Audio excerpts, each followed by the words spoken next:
힘들었던 그 행자 때 누구나 힘들거든요. 저는 그때 아직 기억해요.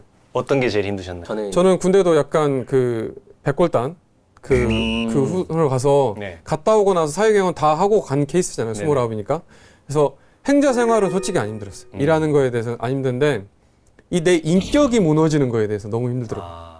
나를 짐 취급을 하고 아산 상이 올라오는 거에 대해서 그걸 무너뜨리기 위해서 일부러 하시잖아요. 네네, 모진 맞아요. 말도 많이 하시고. 네. 근데 최고 기억 남은 게 시장 차를 보시고 같이 나갔는데 짐을 많이 실었는데 앞에 자리가 없는 거예요.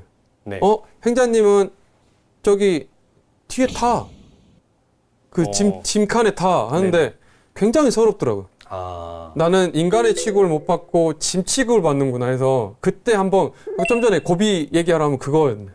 나갈 뻔했어요, 진짜. 내가 여기 와서 이런 취급을 받으려고 여기 들어온 건 아닌데 했는데 어찌됐건 잘 넘기고 몸이 힘든 건 아니었는데. 네, 정신적으로 너무 힘들더라고요. 이게 인간 취급이 아니고 쓰레기 취급이잖아요. 짐 취급이고 야채 취급, 뭐 재료 취급들. 근데 그때 이기고 나서 그 가사를 딱 입었을 때 이제 나도 이제 하나의 수행자로서 일원으로서 뭔가를 할 수 있구나. 그리고 그때 다시 이해했죠. 왜 그 스님께서 나한테 이런 아픔을 줬는지. 이거는 필요하구나. 그런 생각에 그때 행자 때 힘들었던 게 싹 날아가더라고요. 행자 기간 동안 사람 취급을 못 받는다라는 말이 있어요. 있죠. 그게 행자 기간을 비승비속이라고 표현을 하거든요. 승가의 일원으로 속해 있지도 않고 또 속인이지도 않은. 그래서 어떻게 보면 그러한 이유 때문에 이제 출가를 했으니까 진짜 참된 출가자가 되려면은 비승비속의 기간 동안 이렇게 모질게 교육도 시키고 지적도 하고 하는 것들을 견뎌내야 된다라고 하는 암묵적인 그 합의가 전제되어 있기 때문에 그때 더 거침없이 지적하고 거침없이 꾸짖고 막 힘들게 해도 그 당연히 겪어야 된다라는 인식이 조금 행자 기간 동안에는 여기 있었던 것 같아요. 우리 지영 스님 같은 분이 있으니까 어느 한 커트만 보고 저렇게 한량으로 그렇죠. 사는 게 스님의 생활이다. 근데 그것도 있어요. 어렸을 때 출가를 했을 때, 그러니까 제가 이제 주변의 스님들 이야기를 듣잖아요. 그러니까 나한테는 당연하다고 했던 것이 이 사람들한테는 장애라고 겪는 경우가 있는 거예요.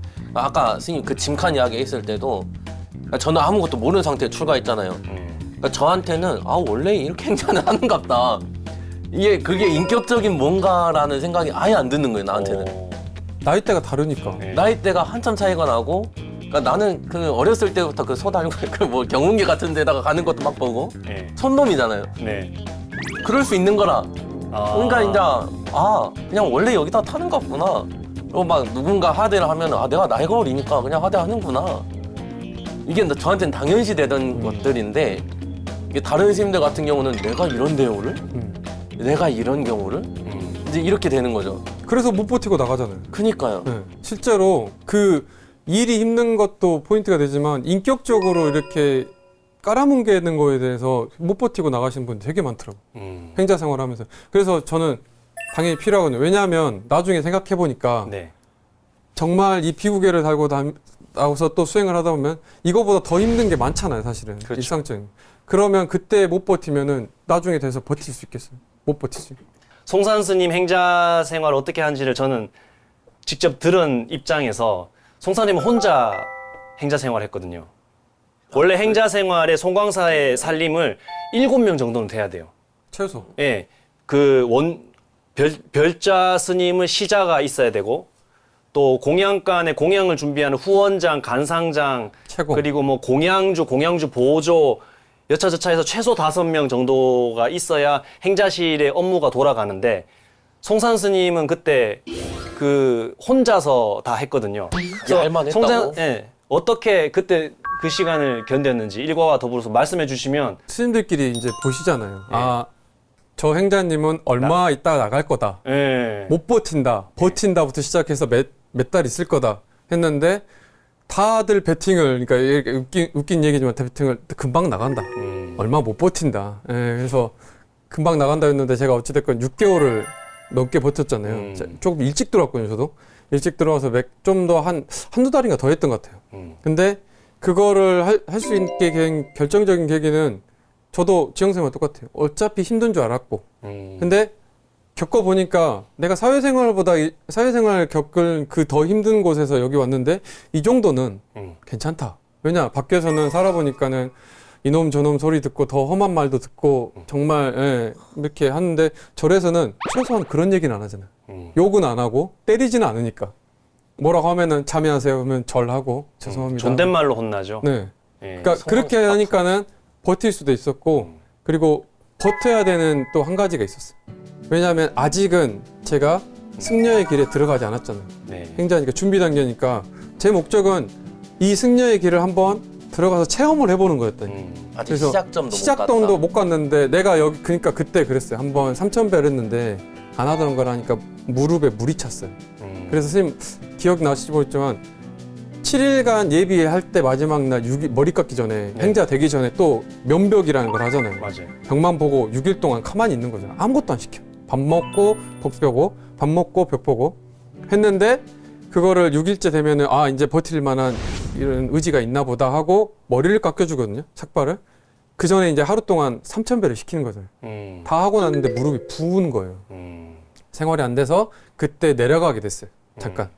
근데 약간 패배자 같은 느낌이 들더라고요. 스님 성격이 충분히 그럴 수 있죠. 나 여기서 못 버텼는데 내가 사회 나가서 과연 버틸 수 있을까? 라는 생각에 그러니까 저를 이제 거기에 인도해 주신 스님이 계시는데 그분께서 다시 들어갈래 아니면 그냥 포기할래 했는데 다시 들어갑니다. 자존심 상해서 안 되겠다. 그리고 그때 당시에 있었던 행자님이 있어요. 그래서 아 행자님은 그 굉장히 나지막한 목소리로 아 못하실 것 같으면 안 오셔도 돼요. 괜찮아요. 다른 데도 있어요. 했는데 다시 올 겁니다. 기다리고 계십시오. 그래서 넉 달인가 치료받고 다시 들어갔어요. 다시 들어가서 그 이야기를 들은 거 네, 같아요. 다시 해서 버틴 거예요. 그러니까 2번 그걸 한 거죠.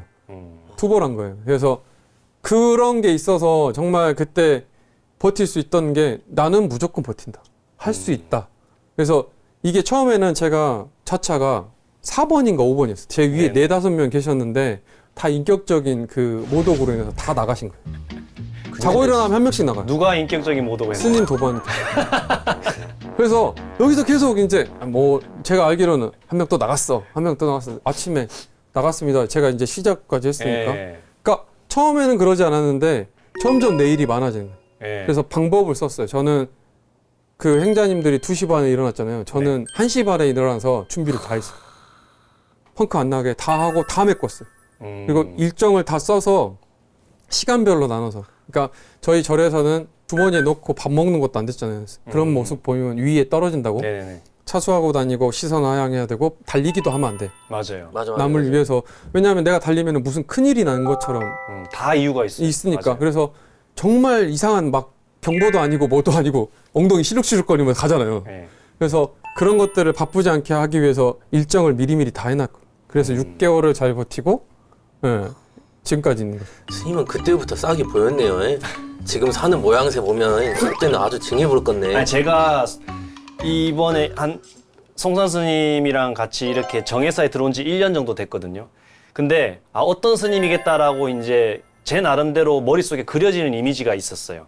그게 어떤 이야기 때문이었냐면 행자 생활을 할 때 2시 반에 일어나야 되는 상황이 되면 알람을 맞춰놔도 알람이 울리기 전에 깼다고 했어요. 저는 그 심정을 알거든요. 얼마만큼 신경을 쓰면은 알람이 울리기 전에 눈이 떠질까. 그래서 저 스님은 엄청 그 자기가 해야 되는 일을 펑크 안 내는 스님이다 라는 생각이 딱 들면서 그러면 내가 정회사에 가면 이러이러한 것들을 하게 되겠구나 하는 대중생활 분위기가 좀 그려졌고, 저는 좀 행자 때 이제 또 드리고 싶은 재미있는 이야기가 하나 있는데, 처음에 이제 출가를 했어요. 저는 아까도 말씀드렸다시피 출가를 하려고 준비를 하고 왔어요. 머리도 반삭발을 하고, 그리고 이제 그 군대에서 제대하자마자 출가를 했기 때문에 군대에서 그 사이버머니가 있었습니다.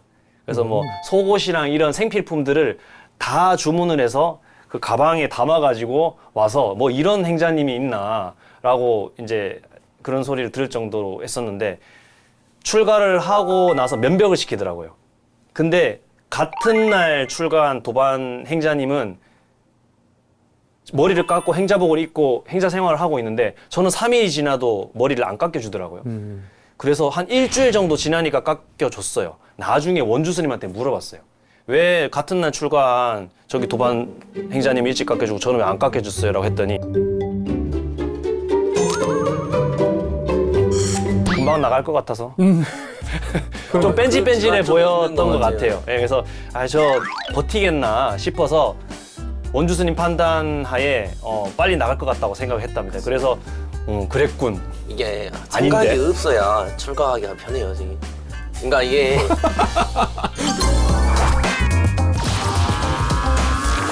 확실한 이제 제가 여러분들 스님들께 질문 드려볼 게 있는데 저도 그런 마음이 늘상 들거든요.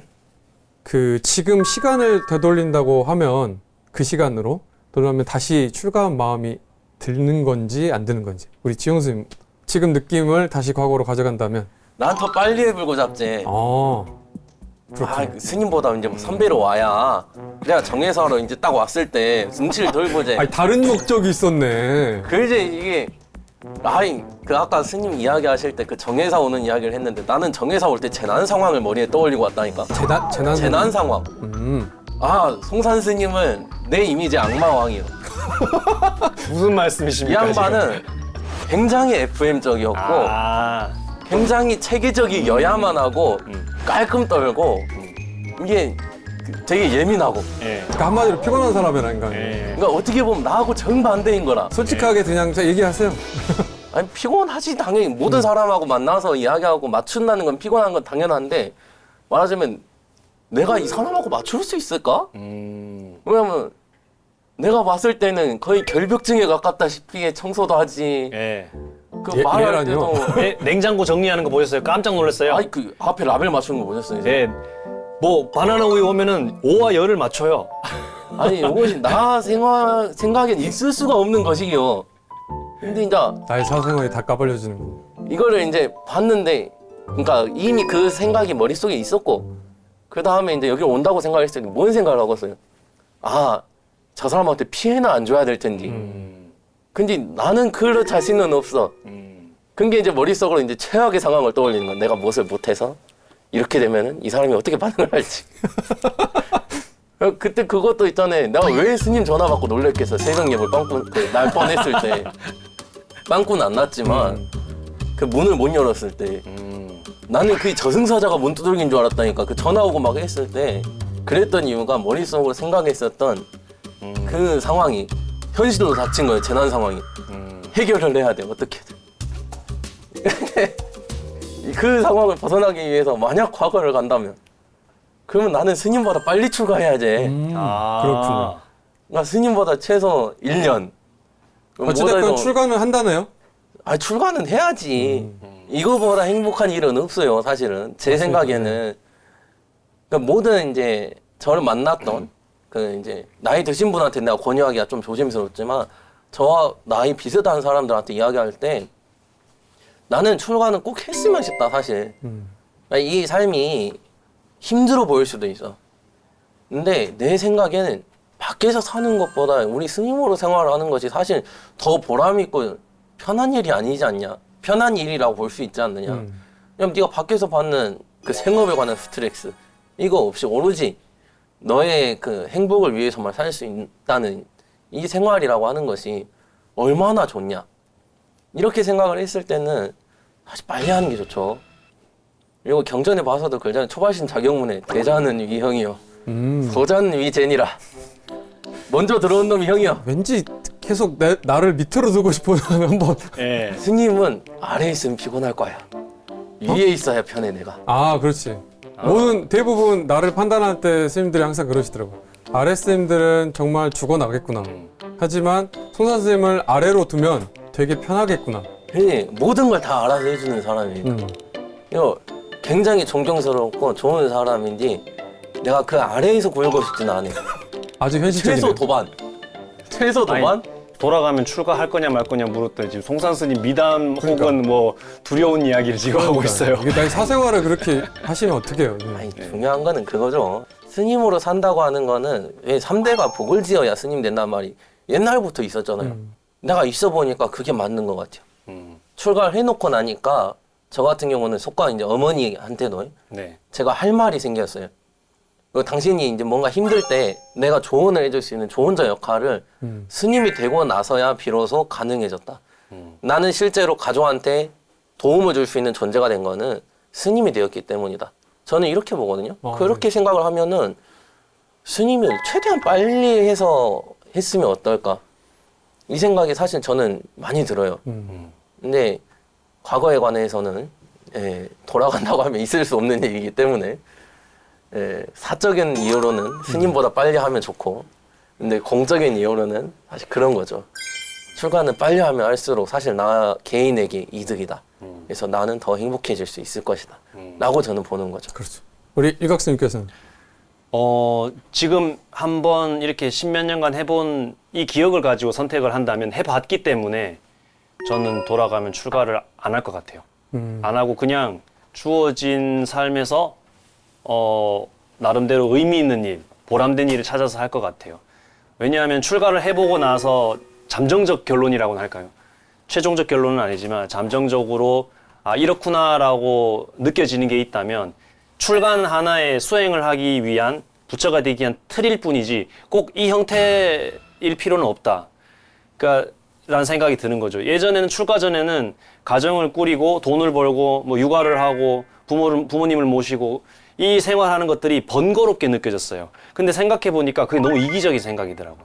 왜냐하면 나조차 지금도 그러한 부모님의 보살핌과 이러한 관심을 배려를 받고 있는데 그때 어렸을 때의 마음은 그것보다 나를 발전시키는 일에만 시간과 노력을 투자하겠다라는 그런 생각 때문에 출가를 선택했지만 지금은 그런 마음이 없어야 더 부처가 되기 쉽다라는 생각을 가지고 있거든요. 그래서 한의사를 목표로 공부를 열심히 해서 사람 병이나 아픈 거를 치료하는 거에 대한 지식과 경험을 계속 쌓아나가는 일을 할 것이고 뭐 지금의 성실도를 가지고 있다면 굶어 죽지는 않을 거라고 생각을 해요. 맞습니다. 그렇게 생각을 해서 돌아간다면은 더 재밌게 살이 안 찌시는 거는 너무 성실해서 그래야 내가 봤을 때. 스님이 살이 찌는 이유는 성실하지 않다는 걸 얘기하시고 싶은가요? 내가 말했잖아. 스님하고 반대된다는 게. 저도 사실은 이각스님 얘기하는 거에 좀 공감이 있거든요. 만약에 다시 돌아간다면 이 지금 했던 기억을 가지고 돌아간다면 안 들어올 것 같아요. 네, 저도 출가는 한 번만 하는데 솔직한 마음이고요. 사실은 그러니까 이게 안 좋다라는 게 아니에요. 근데 전제 조건이 있잖아요. 이 기억을 한번 해봤기 때문에 이 기억을 가지고 이게 우리가 표현하기로 업이 남아 있잖아요. 이 기억을 가지고 굳이 또 한번 해볼 필요는 없고 더 나은 사람이 되려고 밖에서 더 노력할 것 같아요. 그래서 저는 불자님들에게 그러니까 꼭 출가는 아니어도 그렇죠. 한 번은 우리 단기 출가 같은 것들 있잖아요. 이런 경험들을 해보셨으면 좋겠어요. 우리 대한불교 조계종이 좋은 게 뭐예요? 나갔다가 다시 들어올 수도 있어요. 네, 들어왔다가 자유롭게 나갈 수도 있어요. 저는 이 부처님의 가르침의 최고의 복은 이거라고 생각하거든요. 내가 내 의지를 가지고 해볼 수 있게 만들어주는 거예요. 그렇기 때문에 다시 돌아간다면 난 이미 이런 기억이 있는데? 그래서 밖에서 지영 선생님 얘기하는 게 나쁘다는 게 아니라니까. 그냥 정말로 일각쌤의 한 표. 아마 예전에 몇 년 전이었다면 나도 지영 선생님하고 똑같이 그런 의견을 냈어요. 아마 이 기억을 가지고 또 당연히 출가해야죠. 네, 할 건데 지금의 마인드는 일각쌤하고 조금 더 가깝다라고 볼 수 있어요. 그래서 더 나은 사람을 살 테니까. 지금의 이 모습보다 그러니까 꼭 스님이 얘기하신 것처럼 틀이 되는 게 아니라 이 틀을 벗어나서 나는 밖에서도 사실은 우리가 불보살님, 부처님 중에서도 약사열애불 있잖아요. 일각쌤은 한의사가 돼서 약사열애 부처님이 되려고 하는 마음이 있다라고 보는 거죠. 저는 다른 거에서 뭐 다른 뜻으로 또 다른 부처님이 될 수 있는. 스님 다음 생에 만약 있다면 스님은 스님이 되었어. 네. 밖에 살면 얼마나 고단하겠어. 밖에 사람들이. 밖에 나 말고. 재밌는 스님이시네.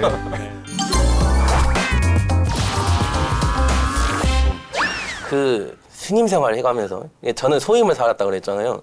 템플 스테이도 살고 그러니까 어린이 복요방도 했었어요. 그 해인사에 살 적에.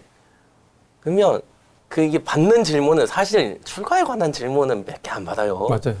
우리가 받는 질문 중에는 요즘에 가장 떠오르는 그 성격에 관한 것. 옛날 같은 거면은 A형, B형, O형, 혈액형 AB형. 말하는 거죠. 예. 제가 AB형이라 해가지고 맨날 이상한 놈이라는 말 많이 어, 들었거든요. 그래요? 예. AB형이었어요? AB형이요. 뭐라고 생각했건. 저는 O형이라고 생각했지. 아니 이것도 다 거시기라는 게 쓸모없는 것이에요. 네. 근데 이제 MBTI. MBTI. MBTI. 네. 그 이야기를 하시려고 이렇게 뜸을 들이셨군요. 그러니까. 한번 해볼 필요가 있잖아. 이게 재밌잖아요. 아, 네네네. 그러니까 이거는 재미를 위해서 하는 것이죠. 그러면 이제 강의를 듣다가 저는 그 생각을 하는 거예요. 이제 T냐 F냐 막 이런 거 이야기를 막 하잖아요. 그러면 되게 소승불견은 T 같다. 현실 바라보면서 무상무하고 막 이런 이야기를 해 가고 대승불견 되게 감성적이다. 야, 이 중생들을 다 구제해 줄 것이다. 맞습니다. 막 이런 느낌이다. 그래서 스님 MBTI는 뭔데요? ENFP하고 ENFP, INFP인데 INFP. 예. 근데 이게 뭐가 맞는지 사실 모르겠어요. ENFP가 활동가, 아, 그리고 연예인들한테 많이 나오는 자유로운 영혼이라고 맞네요. 네. 해서 딱 저도 맞네. 사실은 ENFP가 두 분- 조금 어. 자주 나오는 네. 편이거든요. 예. 그러면 스님 생각에 스님을 하기에 가장 적당한 MBTI는 뭘까? 나는 물어보지도 않고? 일단 송산 스님 MBTI는 무슨 뭐예요? 스님이네. 이건 적당 정해져 있어 스님은. 뭔데 내가? 일단은 뒤에 두 개는 확실해. 뭔데요? TJ. 맞아요. 뒤에 두 ESTJ. 개는 ESTJ. 네. 누가 봐도 그렇게 되는 스님이요. 정의로운 경영자 뭐 이렇게 나오는 것 같아. T가 세 번째 자리에 T가 이성적이고 논리적인 성향을 뜻하고 J가 계획적인 성향을 가지면은 이제 J라고 하더라고요. 그러면 이제 이성적이고 논리적이고 그러니까 감성적이지 않은 감성적인 것보다는 이성적이고 그렇죠. 논리적이고 조금 즉흥적으로 막 닥치는 일을 막 처리하는 게 아니라 계획하는 성향이라고 봐도 되겠죠? 맞습니다. 예. 어떻게 생각해요? MBTI가 잘할 수 있는 성격 유형이 있을까? 저 스님 출가를 생활을. 잘할 수 있는 성격. 스님 생활을 잘할 수 있는 성격이 있을까? 근데 출가라는 것 자체가 그런 것들을 구분을 안 짓고 새로운 삶을 사는 거잖아요. 그러니까 그런 것들은 저는 없다라고 보는 게 맞거든요. 뭐 이거 잘할 수 있는 그 MBTI 유형이 있다. 이런 거는 제가 봤을 때는 없다라는 것 봅니다. 저도 사실 비슷하게 생각하기는 해요. 이게 이제 MBTI가 뭔지를 관심 가지는 사람이 되게 많았고 내가 개인적으로 고민을 해본 거죠. MBTI에 관해서. 스님들도 성격이 워낙 다양하니까 그럼 이거를 이제 통계를 내서 잘하는 성격이 있을까? 그러니까 이건데 제 생각엔 그건 없어요. 스님 생각처럼. 그냥 상황에 맞는 그 성향이 나오는 것일 뿐인데 이걸 MBTI로 할 수 있을까? 제 생각에는 이 생각을 하는 거죠. 그 I와 E가 있잖아요. 네. 근데 이제 I는 내향형. 그러니까 혼자 있을 때 에너지를 충전하고 한다는 게 I고, 이제 외향형인 E는 사람들과 같이 뭔가 활동을 할 때 에너지를 받는다라고 저는 알고 있어요. 그래서 결국에는 대중생활이니까. 맞아요. 선생님. 제가 하고 싶었던 얘기. 대중생활이니까 사람들이랑 같이 뭔가 규칙을 정해서 아니면 단체 생활하고 할 때 그것이 귀찮거나 막 적극적으로 뭘 해야 되고 할 때 그것이 막 소극적이지 않는, 즉 스트레스를 안 받을 수 있는 성향이 E가 아닐까. 저는 그렇게 생각을 합니다. 근데 그거는 또 생각해봐야 E시잖아요. 될 게 저도 E고. 그 스님 생활을 잘한다라고 하는 기준을 어디에 둘 거냐는 거죠. 그러니까 개인적으로 그러니까 적응을 잘하는 것이 기준이 되지 혼자 않을까요? 공부를 해가지고 만약 그 스스로의 완성을 추구해 나간다면 그러면 이가 필요 없죠. 아이도 괜찮고. 예, 그렇죠. 아이도 사실은 스님 생활을 했을 때 무리가 없는 좋은 성격이 될 수 있는 거죠. 스님 공부를 어떻게 하느냐에 따라 이게 달라지는 거니까. 그러니까 부처님 법문이 84,000가지라는데 그 MBTI에 들어가는 그 내용이 84,000개는 있을 거 아니에요. 그럼요. 네. 그렇게 바라본다고 하면 MBTI에 따라서 스님 생활을 잘하는 성격이 과연 있나? 그 저는 좀 다른 걸 얘기를 하자면 그 MBTI를 누군가 나한테 질문했다면 본인이 MBTI를 그 바꿀 수 있는 기회가 저는 출가라고 보거든요. 왜냐? 이 다양한 사람들이 모여 있잖아요. 그래서 이 다양한 사람들이 각자 가게 안 두잖아요. 어찌됐건 무리 생활을 해서 잘 함께 어울려 살아갈 수 있는 것들을 가르치는 게 대중생활이라고 저는 알고 있거든요. 그렇기 때문에 I든 E든 본인이 우리가 얘기했던 나는 I도 됐다가 E도 되는 이상한 사람이에요 라고 하는 느낌이 나오게 만들 수 있는 게 그래야지 이렇게 어울려질 수 있는 게 본질이 출가라고 생각했던 거예요. 그래서 그런 질문이 만약에 왔을 때는 오히려 더 권할 수 있어요. 그런 느낌이 있어? 그럼 들어가 봐. 출가해봐. 그래서 다양한 사람들을 만나서 이런 사람도 있고 저런 사람들 만남을 했을 때 나하고 너하고 만나서 한 매개체잖아요. 그러니까 이런 사람들하고 어울릴 수 있게 하는 그 장소가 저는 출가라고 보고 꼭 출가는 아니어도 일반의 생활을 하면서 만날 수 있는 직장 생활, 가정 생활 이렇게 하면서 공부할 수 있다 이거죠. 그러니까 그런 MBTI는 우리가 우리 셋 다 정의할 수 있는 게 그렇게 신경을 쓰지 않아도 된다 이거죠. 스님 생활 하는데 그 도움이 MBTI는 별로, 크게 중요하지 않다 이거죠. 큰 목적은 어찌됐건 간에 내가 이런 성향인 거를 인지를 하고 상대방이 저런 성향이 인지를 하고 우리가 어떻게 같이 맞춰 살 건지 이런 성격이 있는데 나 같은 성격도 있는데 우리가 정해서 한 군데서 잘 모여서 살듯이 이게 중요한 포인트지 다른 건 없다고 보는 그렇게 배워가는 게 저는 출가라고 정의를 했었거든요. 네. 뭐 스님들께서도 나름대로 정의는 있으시잖아요. 나 이제 스님 되고 나는 군대를 또 갔잖아요. 네네. 그러면 이제 아까 그 출가 이야기를 저번에 했는데 그거 이야기할 때도 그랬잖아요. 과거로 돌아가면은 스님 될 거냐라고 했을 때 나는 물론이다. 왜냐면 출가라는 건 너무 행복하니까. 그래가지고 이제 애들하고 이야기를 한다라는 거죠. 이제 또래 군대에 있는 친구들하고. 이제 그 애들하고 이야기를 했을 때 이제 공감을 해. 스님 생활 좋네. 라고 이제 이야기를 하더라라는 거죠. 그러면 이제 내가 물어보는 거죠. 너 출가할래? 그럼 이제 어떤 반응이 나와요? 아니요. 아니지. 왜요? 이제 내가 네 입으로 네가 좋다며. 근데 왜 출가를 안 해? 라고 하면 스님 나는 이제 여기서 말하면 조금 거시기하긴 한데 성욕이 많아서 이런 사람들한테는 그러면은 출가를 하면 안 되는 거냐 이거에 관해서는 생각이 한 게 있어요. 만약 스님이 그런 애들한테 출가를 권유한다면 어떤 이야기를 해줄 거냐. 개인적으로 그런 친구들한테는 사회에서 경험을 더 해보고 오는 것도 좋다고 봐요.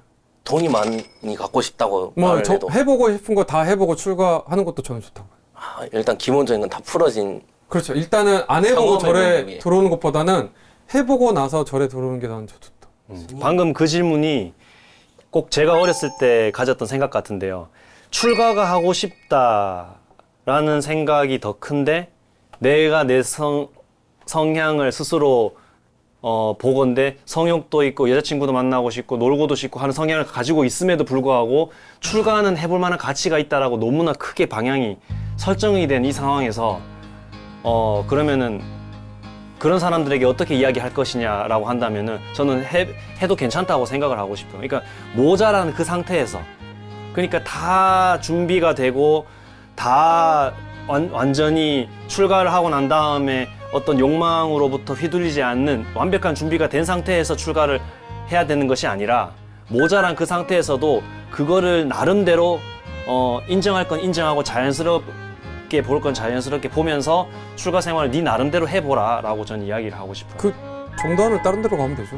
뭐 그런 정당도 있잖아요. 그런 방법도 있을 수 있죠. 그러니까 어쨌든 본인이 출가를 하고 싶다라고 마음을 먹었다는 것이 더 중요하다고 저는 생각을 하고 불교 공부를 하다 보면 그 지금은 육신이 젊으니까 몸이 젊으니까 그런 것들이 안 하면은 안 되고 꼭 해야만 되고 이런 개념이지만은 그러한 상태에서 출가를 해서 나름대로 내가 젊으니까 혈기왕성하니까 이러한 욕망들이 있고 하는 것이 당연하다라고 인정하고 받아들이는 것 또한 수행에서 필요한 부분이라고 생각을 해요. 그러니까 인정하는 마음. 그러니까 그런 것을 두려워하고 다 준비가 된 상태에서 하면은 편하겠죠. 그러나 사람마다 동진 출가자만이 느낄 수 있는 거는 그 어렸을 때 아무것도 준비되지 않은 그 상황에서 그때의 어렸을 때 미흡한 거를 다 그대로 인정하면서 나름대로 출가 생활을 하는 것 또한 훌륭한 지도자가 될 수 있는 길이라고 저는 생각을 하기 때문에 네 나름대로 애써서 해봐. 그리고 다 괜찮으니까 잘못된 거 아니니까 한번 해보아라고 저는 얘기를 할 것 같아요. 그래요. 참 좋은 얘기들 많이 나오네요. 우리가 얘기하다 보니까 확실히 시간이 빨리 가네요. 네, 오늘도 또 마칠 시간인데 소감은 어떠신가요? 지금 아까부터 다리도 살짝 날 떨리고 이것이 이게 말하는 것이 쉽지가 아니요.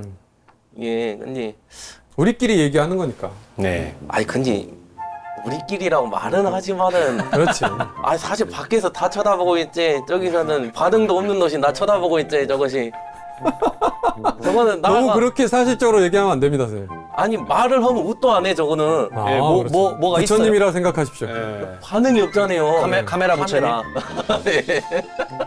이게 얼마나 민망해요 이것이 여기 사실 모르겠어요 이게 어떻게 전달이 될지. 근데 이제 아까 맨 처음에 그 각오 이야기 할 때랑 사실 비슷한 것 같아요. 그러니까 막 사실 나한테는 아직은 방송이라고 하는 것이 그리고 이 녹화하고 막 이런 것들이 되게 어색하고 되게 사실 부담스러워 아직도. 긴장이 엄청 돼.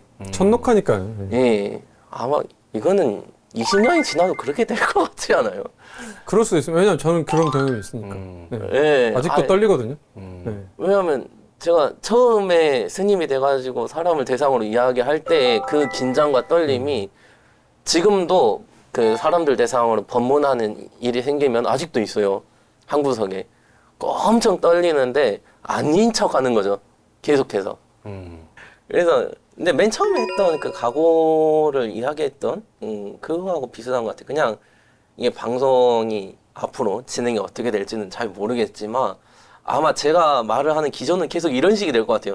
나는 이런 걸 경험했는데 이렇게 생각을 했었다. 그러니까 이론보다는 그쪽으로 계속 갈 것 같아요. 아니 그런 거 좋습니다, 선생님. 예, 근데 이것이 이제 다른 사람들로 하여금 이게 조금 오해가 없게끔. 아니 우리 불교가 안 좋게 생각되면 안 돼야. 시청자분들께서는 다 이해해 주실 거예요. 불교는 겁나 좋다 이렇게 돼야 되는데 방송 들을 때마다 불교는 영 아니요 이러면 안 돼. 저 우리 취지 제가 말씀드렸잖아요. 이런 면도 있고 저런 면도 이렇게 보는 시각의 다양성을 보여주기 위해서 하는 거니까.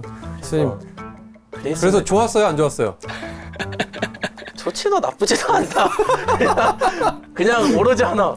이 순간이 되게 부담스러워. 은연 끝났으면 좋겠어. 아, 부담스러웠다. 그렇죠. 아주 굉장히 솔직한 답변 네. 아닙니까? 우리 일각스님께서는 또 어떠세요? 예, 아무튼 저는 이제 셋이서 같이 한다라고 하는 그 상황이 좀 마음을 편안하게 했어요. 맞습니다. 네. 예, 그래서 좀 믿는 구석이 있었고, 그리고 그렇기 때문에 가장 편안하게 솔직한 이야기만 하자, 잘하려고 하지 말자라는 마음으로 임했고, 그게 시청자분들에게 전달이 됐을 거라고 생각을 하고요. 뭐 어떠한 주제가 있든 이제 제가 우리가 하는 대화를 통해서 수동적으로 스님에게 배울 정답을 기대했던 그것보다 아 나도 뭔가 불교를 능동적으로 해석할 수 있겠구나, 해도 되겠구나, 내가 느낀 게 잘못된 게 아니구나 라는 마음을 시청자분들이 가진다면 보람이 될 것 같다라는 생각으로 오늘 참 재밌게 했던 것 같습니다. 네. 저는 두 분 스님들 믿었거든요. 네, 제가 부족한 점을 아마 이 두 분 스님들께서 잘 채워주실 거라 생각하고 강력히 믿었기 때문에 제가 처음에 요청을 했을 때 내가 혼자 한다면 나는 안 한다. 근데 같이 하면 좋겠고 처음에 일각스님하고 두 분 이렇게 얘기했을 때 나는 지영스님이 꼭 필요하다. 왜냐하면 둘보다는 또 셋이 나으니까. 그래서 이 부족한 아마 이렇게 똑같을 거예요. 서로 의지해가면서. 네. 의지해가면서 방송을 하면 시청자분들께서도 우리의 또 진심을 또 알아주지 않을까 싶어서 오늘 첫 방송 이렇게 했는데 제 나름대로는 좋습니다. 네, 제가 사실은 전 이제 마음 떨리고 하니까 일각쌤한테 나 못할 것 같아요. 안 할까? 했는데 일각쌤이 그냥 웃고만 있더라고요. 어차피 송 선생님 저러고 또 할 거다. 약간 그런 게 믿음이 또 있으신 것 같아요. 그래서 약간 투정 아닌 투정을 보였는데 그것도 또 죄송하고 지영 스님이야 워낙 또 우리 두 스님을 또 의지해서 한다고 얘기를 평상시에도 얘기했기 때문에 아니 나는 두 스님 안 계셨으면 나오도 안 했어. 앞으로도 우리 잘 하지 않을까요? 네. 네. 해야죠. 잘 믿겠습니다. 열심히 해보는데. 네. 그럼요. 우리가 최선을 다해주는 모습만 보여주면 될 것 같습니다. 네. 자, 그러면 오늘 긴 시간 고생하셨고요. 네, 다음 주에 또 고생 많이 하셨습니다. 만나도록 하겠습니다. 아유 네. 고생하셨습니다. 고생하셨습니다.